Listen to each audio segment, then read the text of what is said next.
Conversation of the day. Have you ever been jobless? Have you ever been jobless? Let me tell you. I have ever. And let me tell you, kama sasa mimi natamani usingizi. To be honest, nao nimelazimishwa kuamka. Okay? Kuamka nayo, si eti nimeamka willingly. Okay? So, kuna kulala ya kujitakia na kuna kulala kama una choice. Wacha nikwambie, ukiwa jobless, unaonanga hiyo kitanda, unajaribu kuilala inakata. Now the opposite is right. Ukiwa na hiyo job, unatakanga kulala.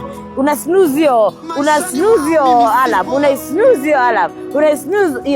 On the other side, mwingine hata haijahitaji alarm kuamka. Yani I don't know how life just grows. The same thing but differently to us.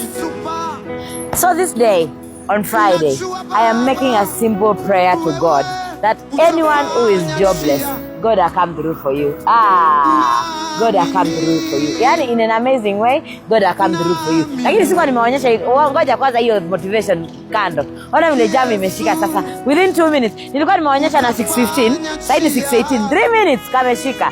3 minutes kameshika. Yani dakika 3 kameshika. Yote 9, let's open our shop.